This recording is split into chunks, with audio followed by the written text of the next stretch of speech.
ang paraan para malaman natin kung totoo nga yung kaluluwang sinasabi mo. Tsaka para malaman natin kung ano yung pakay niya. Pagkakataon ko na to. D. R. And A. R. D. Bernard. Ano mo bang kailangan niya sa akin? Bakit niyo ako ginugulo? May gusto siya sa'yo. Wala naman akong sinasabing ganun na. Peke ka! Kausapin mo siya. Nakikiusap ako sa'yo, ha? Lubayan mo na ako. Wala akong may tutulong sa'yo. Kung ayaw mo sa gift na yan, doon tayo sa dati ko. Mapapasara nilang third eye mo.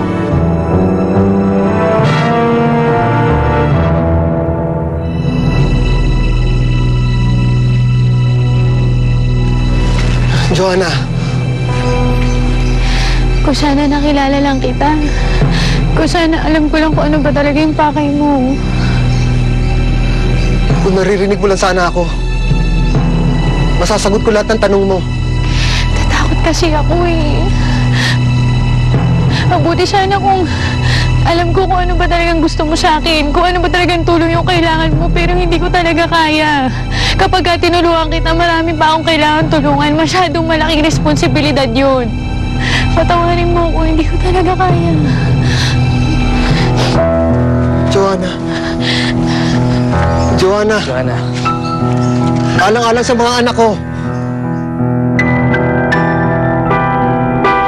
Ito po yung hinahanap nila. Kinuha lang po namin. Tsaka, hindi naman talaga sa kanila eh. Oo nga po. Kami po talagang may-ari niyan. Pati po yung bahay. Lahat ng nandun. Sila lang po magnanakaw. Chumix! Aling mo, Nina, pasensya na po kayo. Pasensya na po kayo kung nadadamay pa kayo dito. Alam mo, Emily, kung ako lang, wala naman sa akin yun eh. Kung pwede lang na proteksyonan ko kayo hanggang sa abot ng kaya ko, gagawin ko. Kaya lang iniisip ko, baka mas maging maayos ang kalagayan niya kung nasa tamang ahensya kayo ng gobyerno, katulad ng DSWD. Hindi ba? Pero sigurado ipapampun po nila kami sa iba.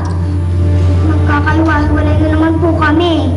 Ayoko po mangyari ulit yun. Paano naman kayo ngayon?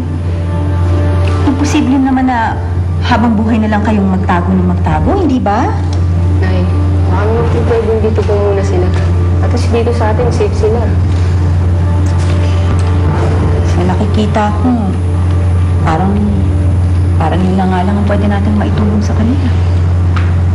Maraming salamat po, Aling mo, Nina. Sige, mga bata. Tumapayag na ako na dumito muna kayo. Pero, ipangako niyo sa akin, ha? Mag-iingat kayo. Huwag na huwag kayong lalabas ng bahay, ha? Pangako? Opo. Ingat kayo, ha?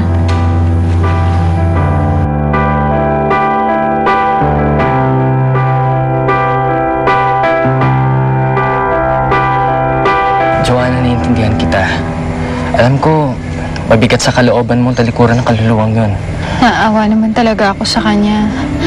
Alam mo, hindi ko siya naririnig, pero nakikita ko sa mga mata niya na mabigat talaga yung dinadala niya. Joanna, pwede ka namang tumanggi. Hindi naman sa tinatakot kita, pero ang mga taong tulad mo, wala nang normal na buhay. Ang swerte mo na lang kung lahat ng lalapit sa'yo, mababait. Paano na lang yung mga hindi? Paano kung saktan ka? Delikado yun. Ayoko na makakita ng kahit na ano pa espiritu. Sana talagang matulungan ako ng ama mo. Joanna.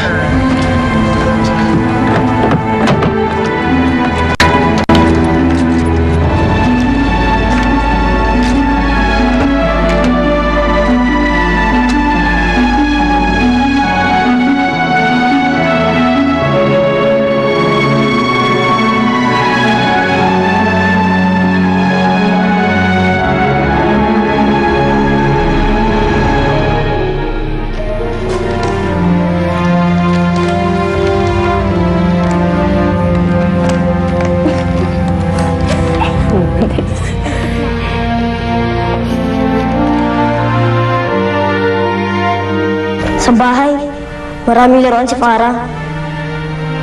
Pero nakakainis. Kahit wala na tayo sa poder nila, nikukulong pa rin nila tayo. Nakokontrol pa rin nila ang buhay natin.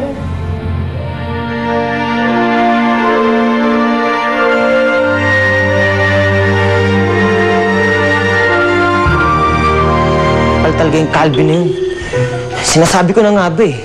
Unang kita ko pa lang doon, hindi ko nagusingot sa ng pagmumukha nun. Ito naman si Joanna. Masyado matatakotin.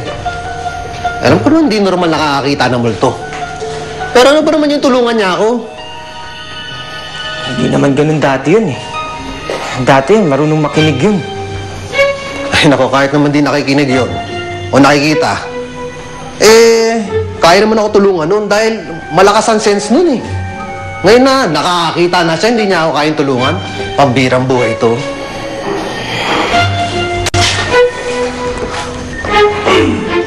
Ano to? Nag-uusap ba kayo? Ha? Nagkakaintindihan ba kayo? Ikaw nagsasalita, siya tumatahol? Ano ba naman yan, Norbert? Pabayaan niyo na si Joanna. Hindi. Sundan kaya natin. Ha? Tama. Baka pwede natin siyang pigilan. Halika. Bantay.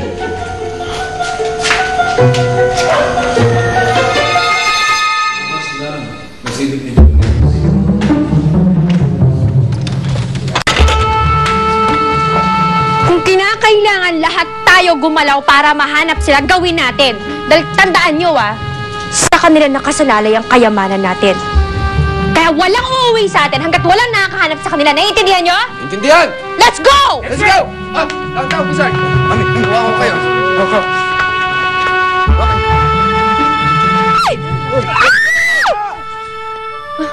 Dali-dali nyo!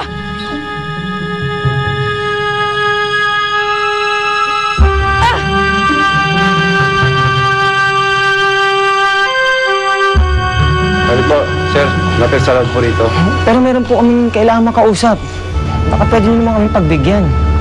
Si Dr. Simon Gonzales yung sadya namin. Dr. Simon Gonzales? Ex-boyfriend ni Marcela yun ah.